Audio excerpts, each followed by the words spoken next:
Okay, hi. Hi, everyone. Such wonderful, friendly faces. I'm so excited to see all. Hi, Cheryl. I'm so excited to see all of you today. It's been a while since we've done this, so just really excited about that. So I am also really excited to introduce someone who's been working so hard to make our state government more transparent, accountable, and truly focused on the people it serves, which is all of us, all of you. Um, Diana DiZoglio is our state auditor, and she's no stranger to public service. She grew up in Methuen, and before being elected auditor, she served as state rep and state senator, representing communities all across Merrimack Valley. She has also been a small business owner and worked in the nonprofit world. So she brings a really well-rounded perspective to the job. What really stands out about State Auditor DiZoglio is that she's never been afraid to roll up her sleeves and to challenge the status quo. She's been a really strong voice for working families, fighting to make sure our tax dollars are being used in a way they should be to actually help people. She's here with us today to share more about the work her office is doing and how it impacts all of us in every corner of the Commonwealth. And before we get started, just a little introduction to Winthrop. We are a tiny little, really packly dense town as a result of our geographic and packedness. We just have to care about one another. We kind of know what everyone is doing all the time. We know everyone. Everyone knows everyone, which is it's actually a beautiful thing. We really care for one another, and I would say that we're just an incredible powerhouse as a result. You know, what's going on down the street? Well, blah blah. You know, and then we have a whole conversation, and then it gets resolved. I mean, that's the situation. We're a city, technically and in reality. If you look out the window, you can touch your neighbors. We are the edge of Massachusetts. We protect Boston from natural disasters, and we are truly a family. I want to thank everyone, all of our family, for coming here tonight, as well as people that have come from far and wide. We've got people from North Reading, we've got people from Shrewsbury, we've got selectmen and selectmen who are selectmen-elect soon. And Ipswich, yeah! And Hamilton, and did I say North Reading? And there's other, I can say it again, thank you. Anyone I missed from out of town? Oh my gosh, how could I forget Rockport and Linfield, of course.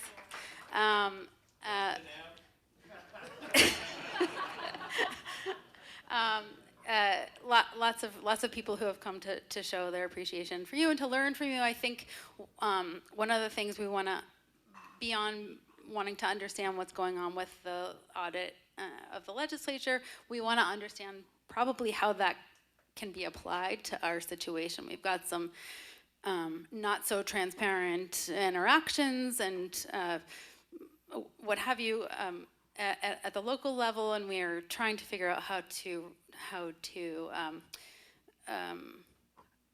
address that. Before we get started, I also want to introduce you to Richard Honan, who's blessed us with here today. He's a truly beloved member of our community. He has lived in Winthrop his whole life. He's got a big family. Who's had many businesses throughout Winthrop, so I think you can probably appreciate that. Gas station, gift shop in the town center, selling Christmas trees. In 1969, he went to Vietnam when he was 20 years old and lost 200 men in his unit. He wakes up early, he goes to the beach, he takes gorgeous pictures, he volunteers his time and for the children and for the community in driftwood art classes. He donates all the materials. He doesn't like when you're late. Don't be late. He also has sent tens of thousands of pounds of care packages to active troop members, including, and teaches others how to do that too. He actually invited our Girl Scout troop into his shop to put those care packages together. And my daughter Hazel is here, and she participated in that with her troop. He also sends thousands of letters to active troop members. He wakes up and he writes a letter because he's very passionate about making sure that people are appreciated and recognized for their service to the country. So I would like to bring him up here to present to us something special that he has created himself. And State Auditor DiZoglio, if you want to come up. Oh, you don't have to bring me something. Oh. I'm Italian, I should have known better. Well, in Winthrop, you call them Mediterranean Irishmen. I'm a Bonzani and a Honan. My wife is a DiZoglio and a Harrington. Her father was Michael Angelo DiZoglio.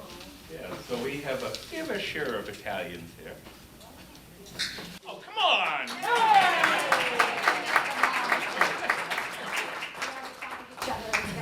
Well, this is just a little gift. We thought we'd give it to you before you spoke, just in case we didn't like what you said.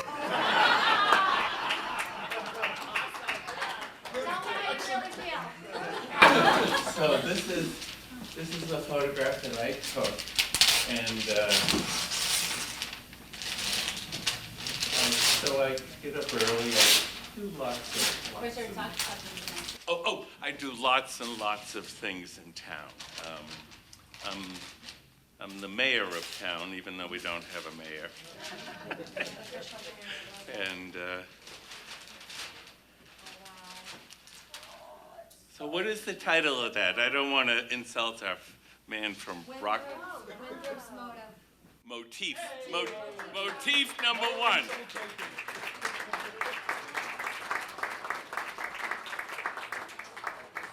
Rockport has their motif number one, and Winthrop's is the Winthrop Water Tower. And So number one is also relevant. I need to make sure I know the numbers in order. Okay, good. Oh, this is fantastic, y'all. Look at this. Hey. Come on.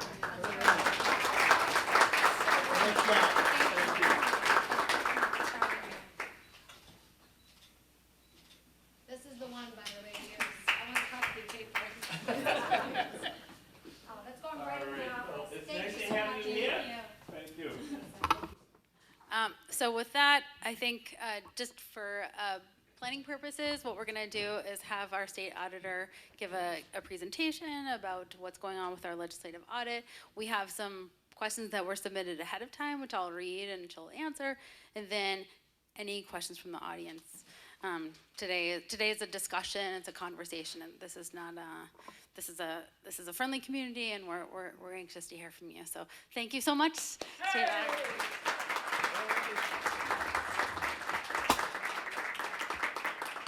All right, I like to walk around, so everybody give it up for Diana. Hey. The original Diana here in Winthrop. I defer to you when I'm in town, okay? Friends, my name is Diana DiZoglio. I'm your state auditor. It's a pleasure to be here tonight. Thank you. Appreciate that. Some of you I had the honor of working with. I was just talking over here and have had the opportunity to work with some of you already in the past. I was a state representative for 6 years. I come from the city of Methuen, right up on the New Hampshire border. I love that there are some North Shore people here in the room. We like that. But I represented those communities in the Merrimack Valley, Methuen, Lawrence, Haverhill, North Andover for 6 years. Then I served as a state senator for 4 years, and my district grew up into some of the parts of the North Shore, all the way up to Merrimack, Salisbury, Newburyport. And now represent the whole state as your state auditor. So this is, I've been in office now for a little over 12 years, and it's gone by really quickly, my friends. I don't know where the time has gone, but as your state auditor, I really have been using my experience gained as a legislator through the years, working with local communities, working with advocates, and really tried to use those interactions to make sure that in the Office of State Auditor, that we're looking at things that are relevant to you and that we're focused on making sure that when we conduct these audits, that it is with the spirit and intention of making sure that government is working as best as it can on your behalf. Folks work hard for those tax dollars that you send into the state. We just want to make sure that those tax dollars are being spent the right way, that there's not waste, fraud, abuse. And here in Massachusetts, you have an elected state auditor. So I know there have been a lot of conversations about what's going on at the federal level. Here in Massachusetts, you decide if you like what I'm doing or you don't like what I'm doing.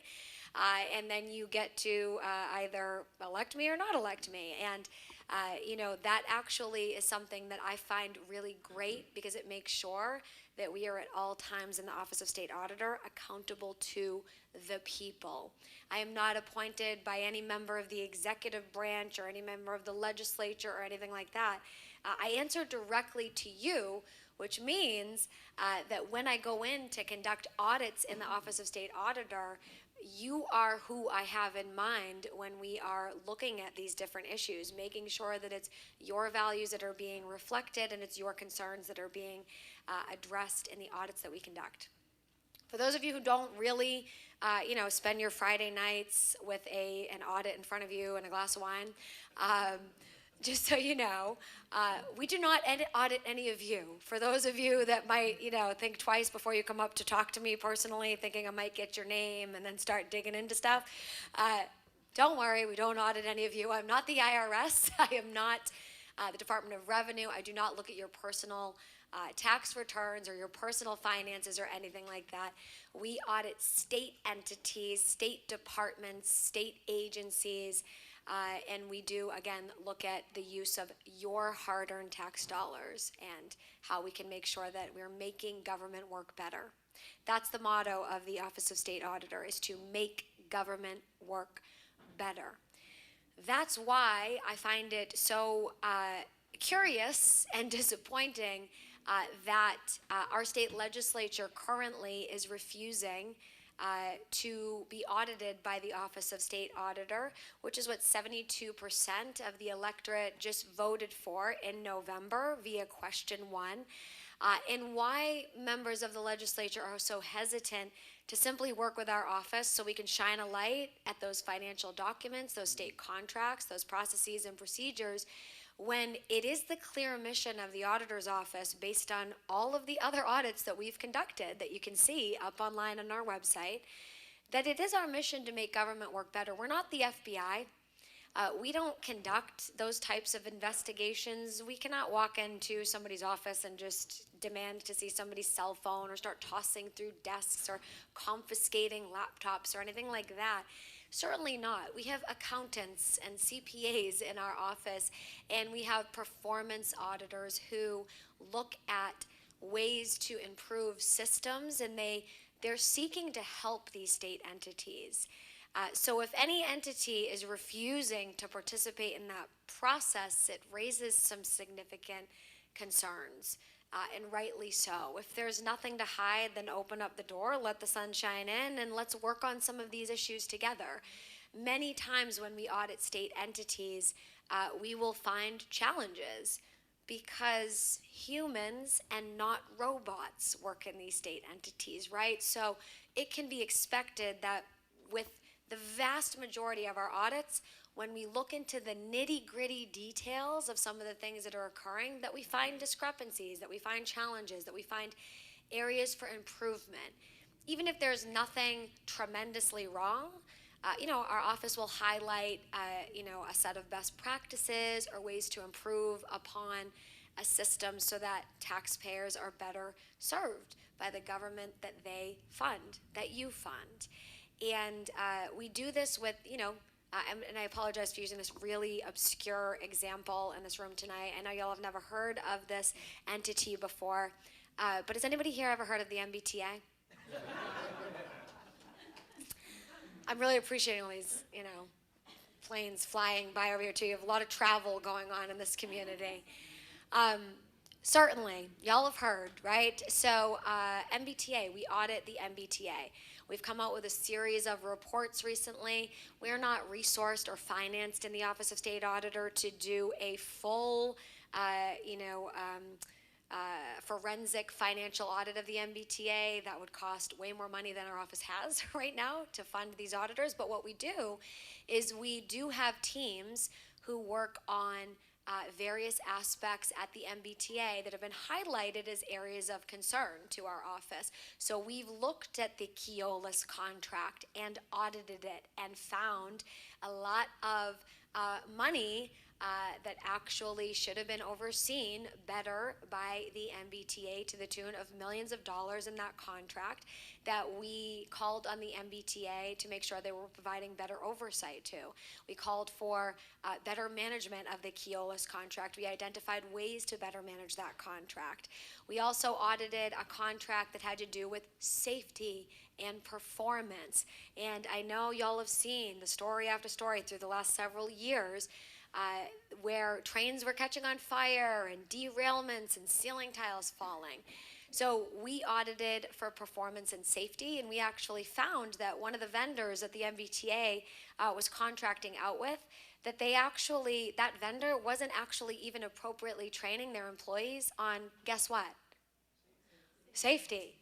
And those employees are expected to make sure that they're providing safety for people who are taking those trains, taking those buses, coming to those stations. But we can't expect employees who haven't been getting trained appropriately to be able to do their jobs. That is the MBTA's responsibility, to make sure that they're overseeing that contract so that all the riders are safe, but also so that those employees are safe, so that they can go to their workplace and know that they're doing the thing that they're supposed to be doing the correct way to protect them as well. We have audited also agencies like the Department of Children and Families. The Department of Children and Families. I was born to a 17-year-old single mother. I grew up housing insecure. I couch surfed a lot during my childhood. I was deemed a homeless student by Methuen High. When I was a kid, I have a lot, because I'm Italian and Greek, a lot of aunties and uncles though. So I had an amazing family who really helped out my mom and me while I was growing up.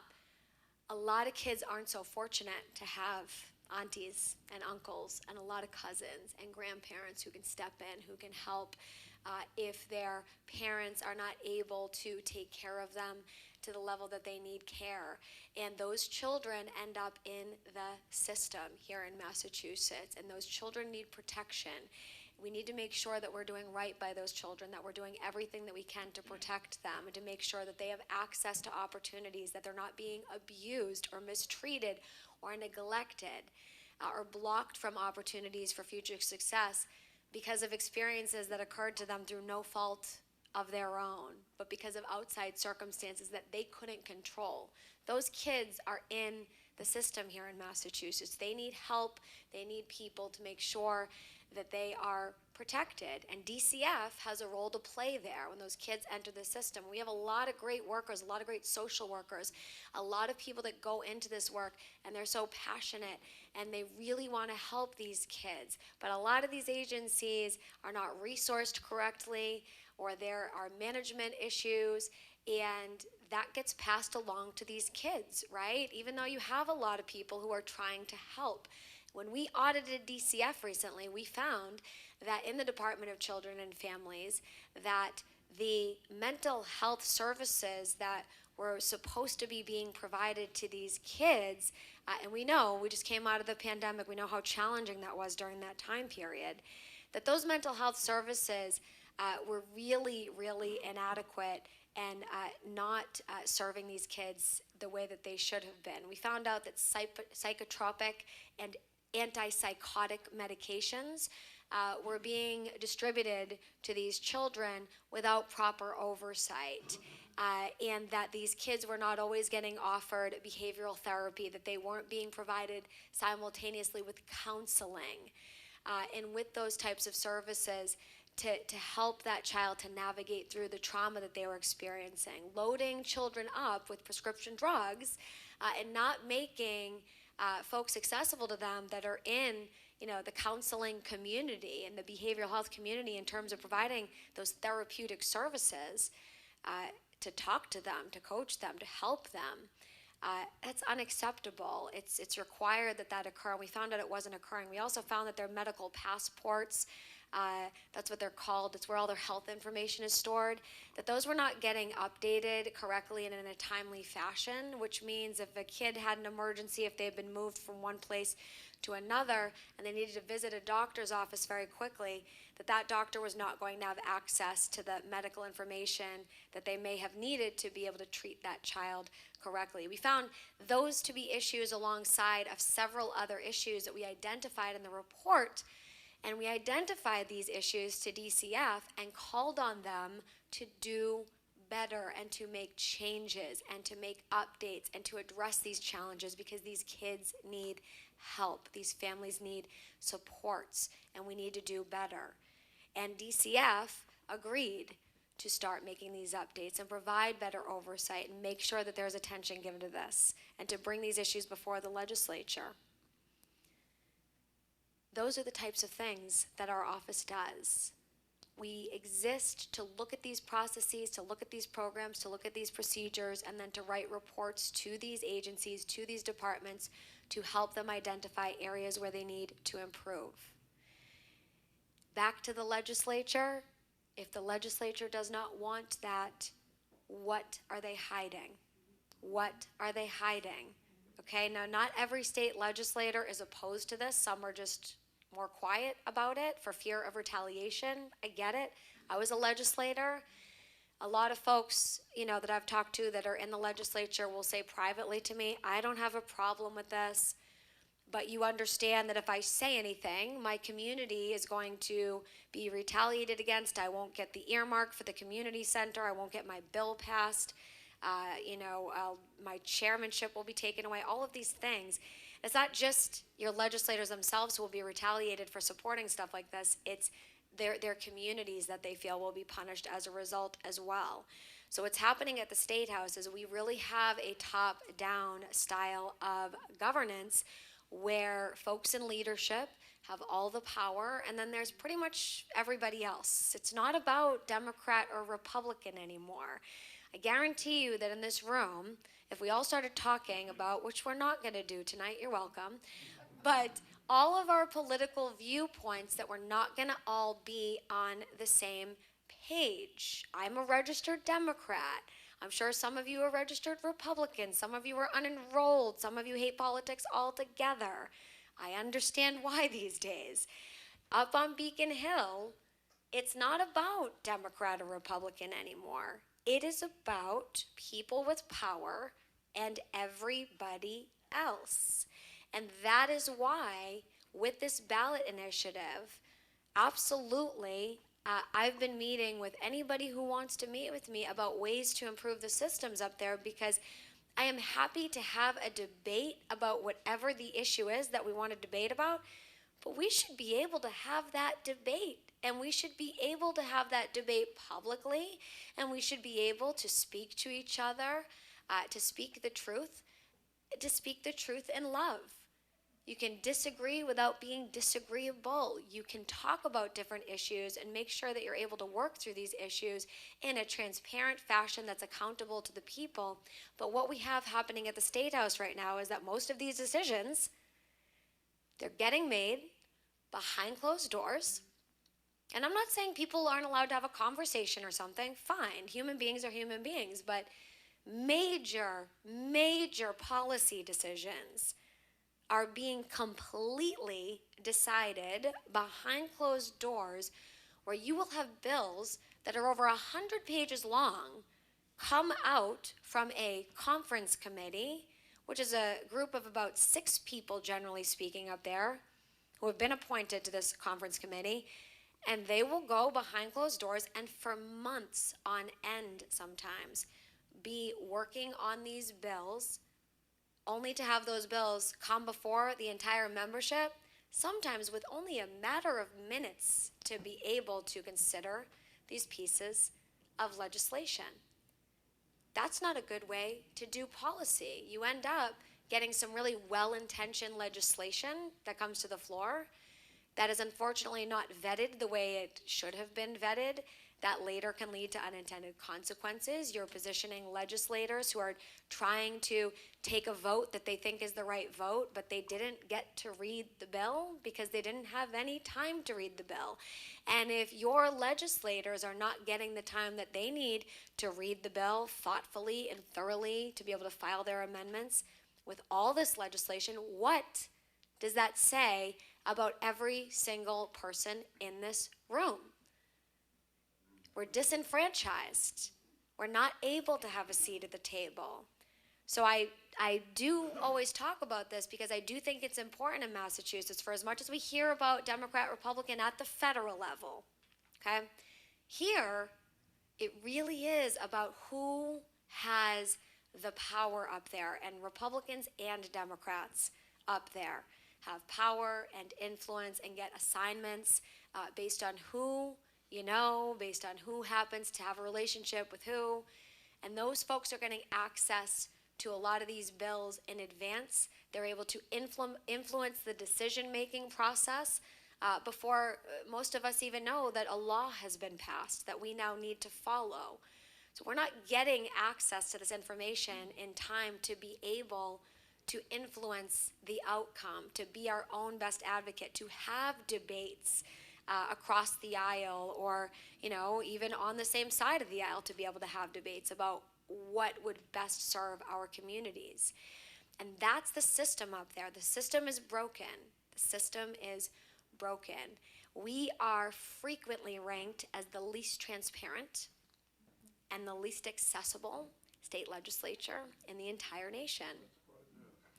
We are not subject in our legislature to the open meeting law that y'all have in town. We are not subject in the legislature here in Massachusetts to the public records law that y'all have in town. If you call Winthrop and you want to talk to a municipal official about getting access to public records, financials, receipts, contracts, procurement documents, you have to get that according to law. And they have to give that to you. And that's the case in every community.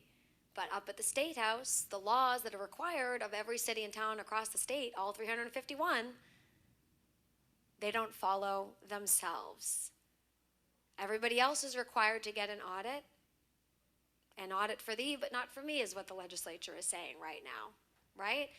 Public records requests for thee, but not for me. Open meeting laws for thee, but not for me. And it is utter hypocrisy. So we have a lot of work to do regarding increasing transparency and accountability across the board on all of these different fronts, be it getting access to how bills are, passed into law, what happens during the budget process, access to things that should be matters of public record but are hidden from tax-paying residents, making sure, that some semblance of open meeting law is followed somehow, with a lot of these conversations being moved back into the public the way that they should be, so that we can hear the different arguments and understand more why some of these decisions are getting made, instead of just getting access to the news story that something happened and none of us know how or why. That is all stuff that we need to be focused on doing and advocating for any way to open up the doors on Beacon Hill. The audit that my office is trying to conduct is just one way that we can increase access up on Beacon Hill to what's going on, by getting access to documents, most of which should be public record anyways. You shouldn't even need the auditor's office to be able to get access to these documents. They should be available to every single resident in this room right now. But at least if we conduct this audit, at least the documents that we get, we're subject to public records in the Office of State Auditor. So when we get those documents, we make them public to you. We're required to by law. Isn't that great? That anything that we obtain from them, we make that available to you, the taxpayers. So I hear quite often, she wants to conduct this audit, she this, she that. And I'm thinking, you realize that you're talking about all of them, right? It's all of you. When I get access to a document or get denied access to a document, what they fail to mention is that that becomes a document that you get access to. It's not just me that gets access to it. When I get access, that means you're getting access. So when I ask for financial receipts and they say, we're not giving them to her because we don't like her, because we don't agree with her, whatever their issue is, I'm not asking to grab a beer with them. I'm asking them to make their financial documents and their state contracts right now available to the general public. And yes, it's through the audit that we are conducting right now, but it's not so that I can feel good about doing an audit. More work on the plate of the Office of State Auditor's Office, who is significantly underfunded right now. Please call your reps and senators, tell them to file something in the budget. We'd appreciate it.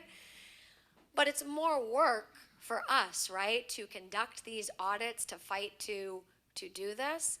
It's the right thing to do, though, because we have heard repeatedly that Massachusetts residents are deeply disturbed with what they see going on in their state government, that you feel disenfranchised, that you feel isolated from the process, that you feel like you're not being heard, that you feel like you're being dictated to. And this is one way that we can make sure that you have access to what's going on. It's not a saving grace. You know, it's not going to make sure that legislative leaders stop retaliating against your local legislators if they don't do exactly as they're told. It's not going to solve all the problems in that building. That requires a major cultural shift to happen. And we need to hit that from all fronts possible. But this is one thing that we can do to just get the most basic semblance of transparency. Basic access to information that belongs to us as taxpayers about how our money is being spent, why it's being spent that way, where it's being spent, are contracts being entered into legally or unlawfully. That's information I know folks want to know. We audit, different state agencies, and we look at whether or not they entered into contracts according to regulations, according to best practices, but also according to law. When we audited the Convention Center Authority a while back, last year, we found that the Convention Center in Boston actually had, under the prior leadership, but they had executed contracts in violation of law and given out no-bid contracts. Hundreds of thousands of dollars in no-bid contracts, then a $1.2 million non-disclosure agreement was executed to settle allegations of racial discrimination and retaliation. Unlawfully, that was executed. That's our money.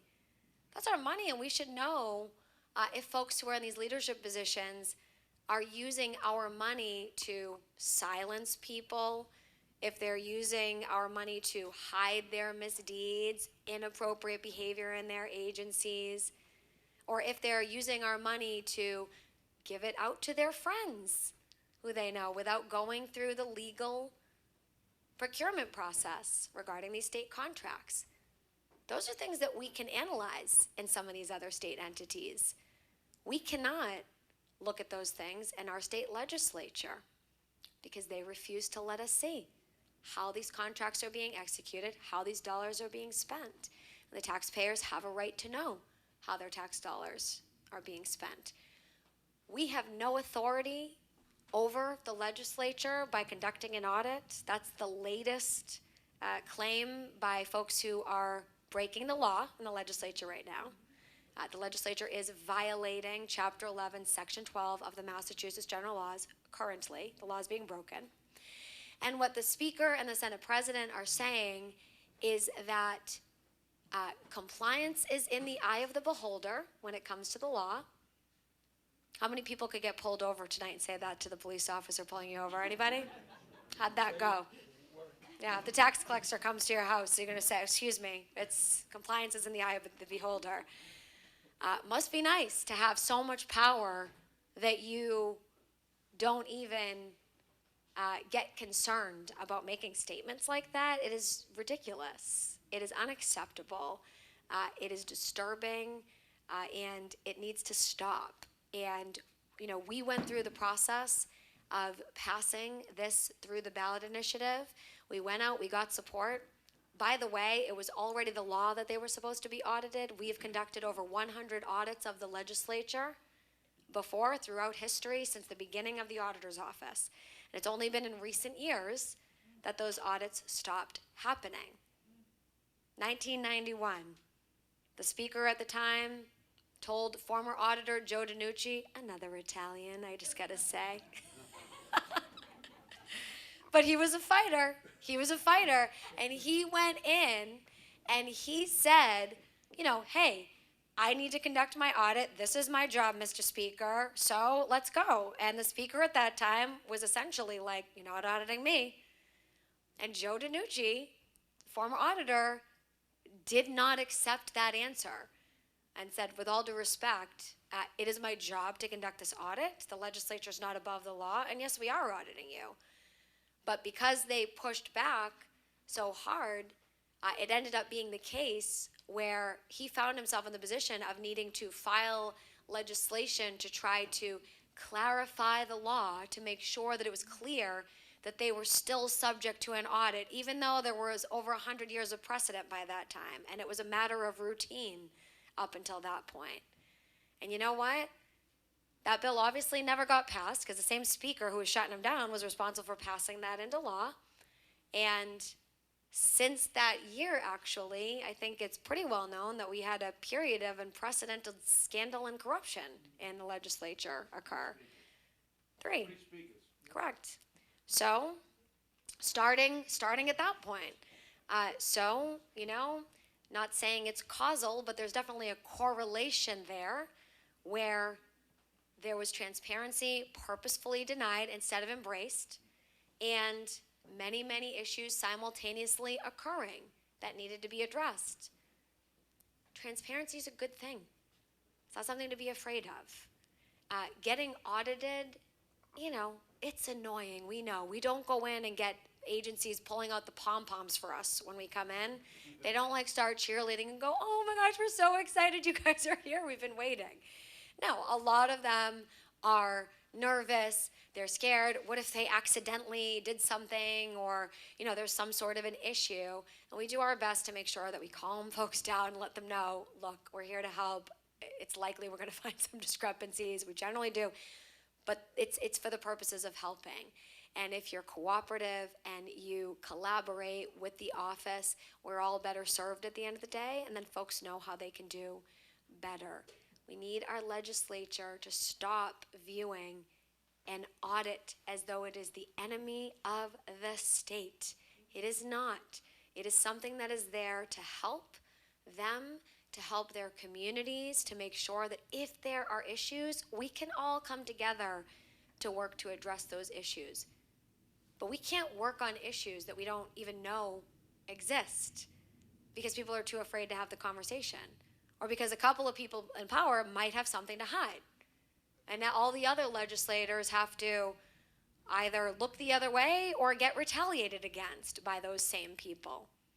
That's not the way that Massachusetts government is supposed to operate, where our legislators are so terrified of retaliation, being ostracized, being dismissed, being ignored, being disenfranchised from the people that they work with, that they're scared to even say that they are behind a 72% voter-approved audit. I thought that when this got passed, I knew it wasn't going to be completely resolved because I worked in the legislature and I know some of these folks in leadership. But I did think that we were going to have a lot more support in that building once every single community in the state voted yes on question 1.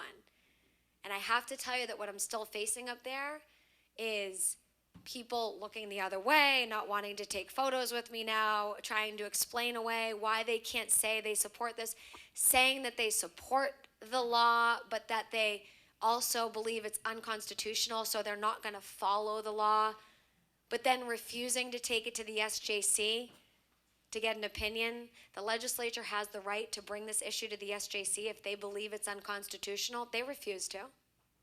Because Mr. Speaker and Madam President want to control the conversation. They don't want to allow the SJC our judicial system to weigh in on a matter of constitutionality because they know it's not unconstitutional that tax-paying residents who just voted on a ballot initiative by the tune of 72% get access to information about what's happening with their tax dollars. They know it's a bogus argument. That's why we're being blocked from court right now. I can't even get the Attorney General to allow me to get my own attorney in the Office of State Auditor to represent us in a court because she has made it very clear she's not interested in helping us. We just can't get an answer either way. We get no answer. We need more answers. We have more questions for you. We keep answering questions just to get more questions. We ask for representation just to get told that they still don't have enough information to decide if they want to represent 72% of the people on this matter. I'm not asking the Attorney General to defend me in court. I'm asking her to defend all of you in court.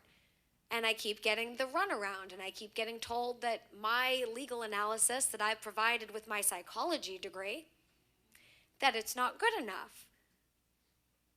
And all these excuses about why the law will not be enforced.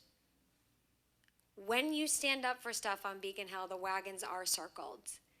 And that is why a lot more people aren't standing up on this thing, on these things, on any of these issues of importance, right? Because if somebody in leadership disagrees or if they're pushing back, it's not going to get talked about anymore. It's not okay. And that is why I come out to groups like this and talk to we, the people. And I go out to Democratic committees. I go out to Republican committees. People look at me like I'm very strange for doing that. And I just tell people, you know, I am a Massachusetts resident. I'm a Methuen kid, first and foremost. And yes, we can have political ideologies, political positions, but all of us want a functional government. All of us want transparency. All of us want access.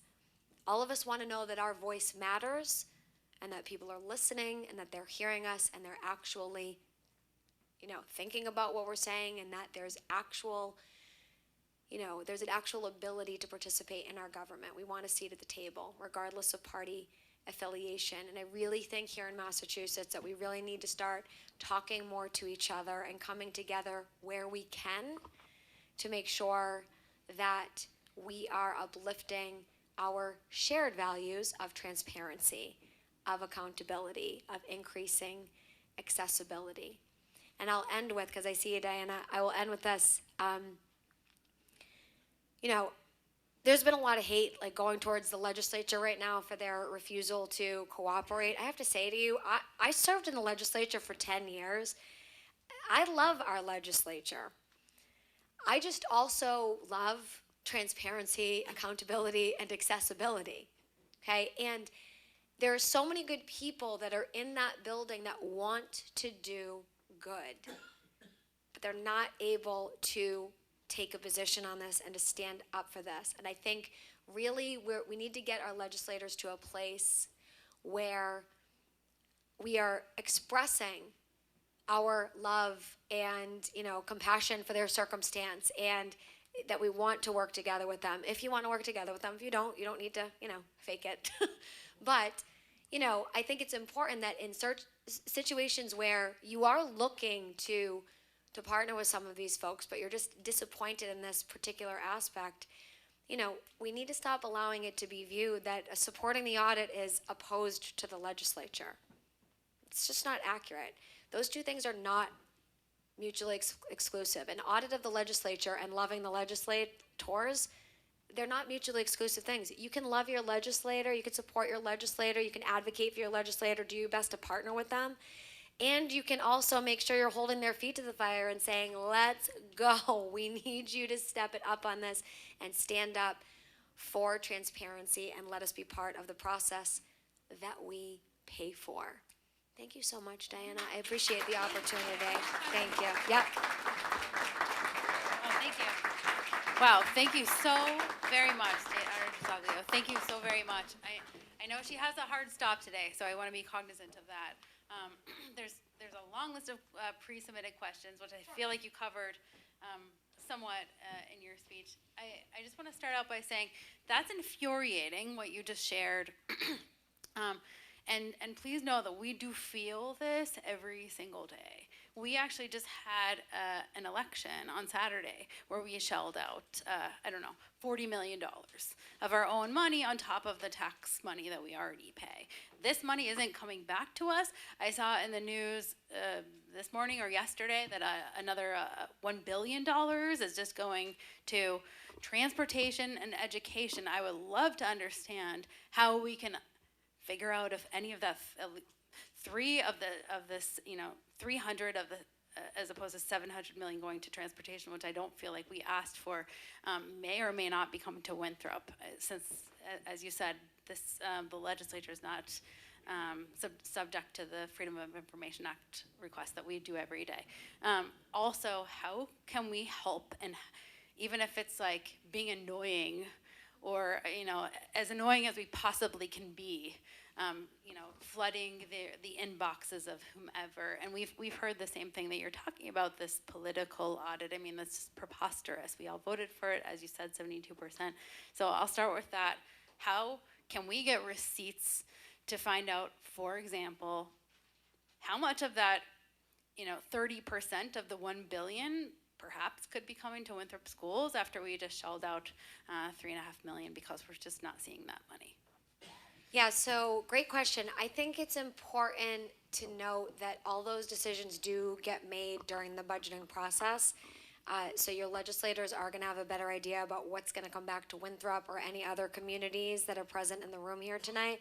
Definitely reach out to your legislators and ask them. For as much as I have been frustrated with the lack of the audit happening, they are going to be able to give you a better picture of what the funding coming back, trickling back to your community is going to look like with respect to local aid, whether it's Chapter 70, whether it's Chapter 90. Those are the funding formulas that are used for education and transportation, special education and circuit breaker, all of these different things, unrestricted government, local aid, all of those things. That's going to be determined in the budget process, which is starting in about a week and a half to 2 weeks, I believe, at some point in April. I think it's going to be budget week in the House of Representatives. So call your reps and advocate for an appropriate amount of funding to come back to your community. And then the Senate usually follows, and they will follow a couple of weeks after in May. The Senate will come out with their budget proposal, and they will you'll be able to see what their document says and advocate to your senators for amendments to the budget if they're needed, to make sure you're getting your fair share here in Winthrop and again in all these other communities. So that is a process that, yes, we wish it was more transparent. A lot of the decisions that do get made in that process do get made in back rooms. For example, when I was in the House of Representatives, there was very little debate on the floor during the budget because there's a room called 348. It's just the number of the room, but we refer to it in that way because that is the room that you go to in order to stand there and make your case for whatever it is that you're asking for. And if you're in favor with leadership, sometimes maybe you might get what you're asking for. And if you're not, you're kind of just laughed at, eyes are rolled, and you made your case, but you're not getting anything. So I would say, your legislators, I know for a fact that your legislators here are advocating for funding for this region. I've heard them advocate for it. I've heard them advocate for the funding to come back here. The process is not transparent up there, but your legislators are in this region advocating for funding to come back here for education, for transportation, for local aid. So please, let them know what your positions are on those things, and advocate to the best that you can. It's not something that we would audit because that process is transparent once it's done. It's the process leading up to it that's not transparent. Once the budget document's done, you can view it and you can see where you did or didn't get your funding. And I know we have some local elected officials here in the room tonight who know that it can be challenging to not be able to plan in advance because you don't know what the numbers are going to be. That process needs to get fixed. We've had a late budget for the last, I think it's 14 years. This might be the 14th year. Maybe it's only 13 years, but at least 13 years of a late state budget. That does not happen in other states. So, we need to get that done transparently and efficiently so that our local electeds can better plan for their local budget priorities. Your school committees, your select boards, your councils, they need access to that information. Thank Sure. you. You One more don't have to question. get up if you don't want to. You could sit there. You're fine. Just because I feel like this also speaks to our visitors from out Sure. of town. We've experienced a lack of transparency in contract negotiations with major players, Massport, MWRA. We turn around in the blink of an eye and are told, oh, we're getting $1 million a year for the 43 towns we support and the toxic trucks rolling through our streets. Didn't even know a negotiation was happening, half of us. What do we, what mechanisms do we have? What tools do we have in our tool shed, in your opinion? So I actually get asked a lot to audit municipalities. I have a lot of folks from cities and towns who ask my office to audit their community in some way. I think that folks think that we have, forensic audit abilities where we can kind of cast a wide net, see what we find, and then come back with any discrepancies. Unfortunately, because our office is so underfunded, that's only a dream for our office to be able to do forensic audits. We do wish we had that capability. We don't. We can look at discrete issues that occur, and we do look at discrete issues like contracts. So if there was a contract that somebody's saying, we think there was some funny business here, there were some challenges, we would be able to look at that if it was in a state entity. My office is limited by statute to audit independently state departments, state entities, state agencies.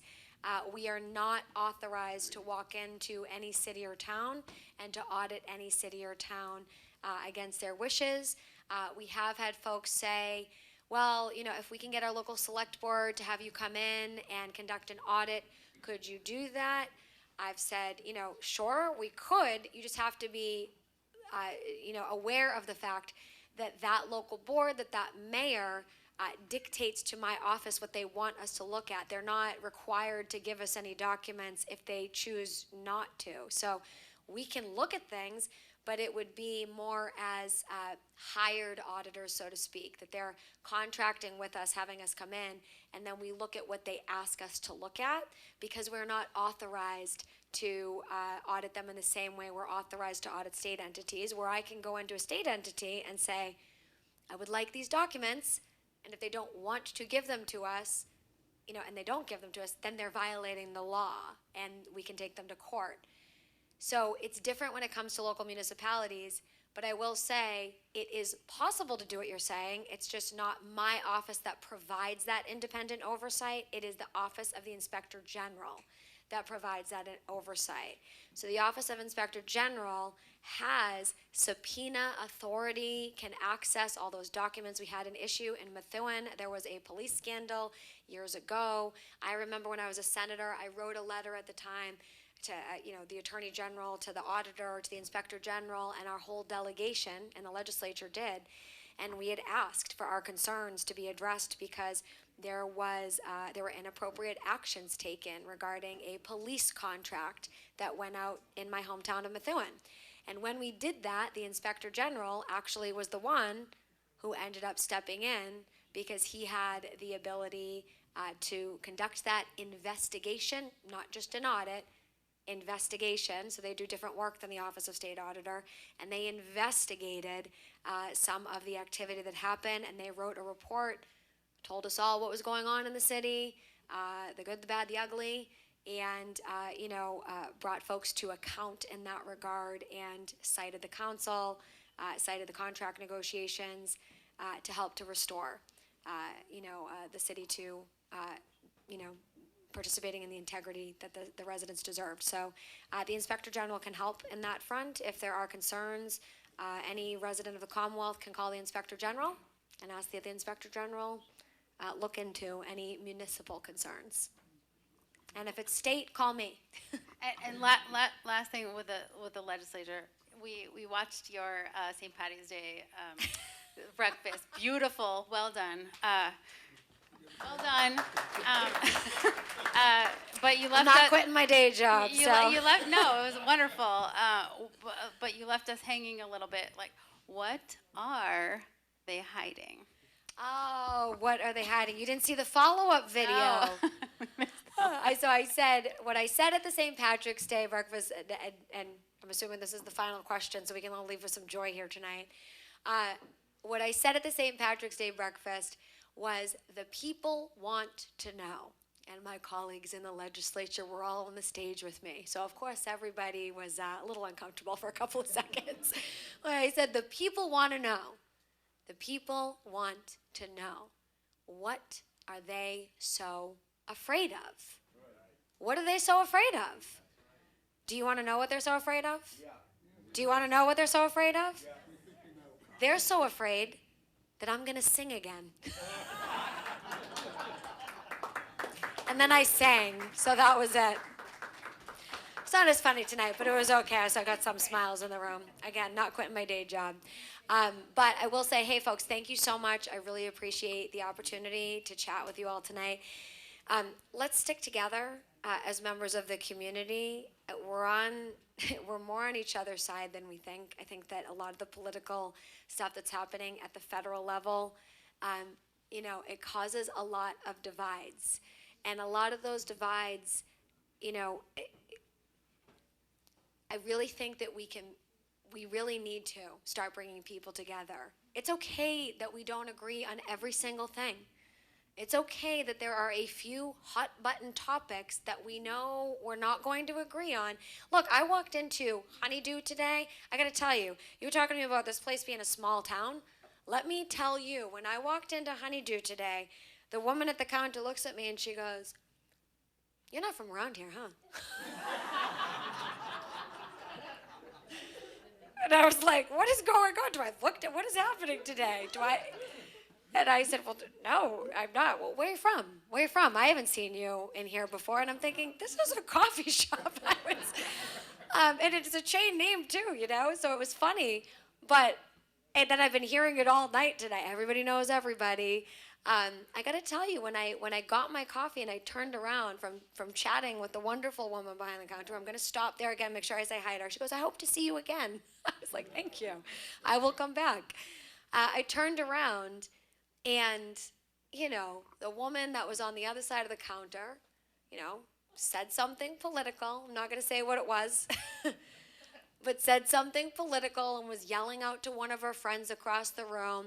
And they all started talking, and there were about 12 people in this Honeydew sitting around that all started, yelling about politics, one side or the other, Trump, not Trump, all the things, right?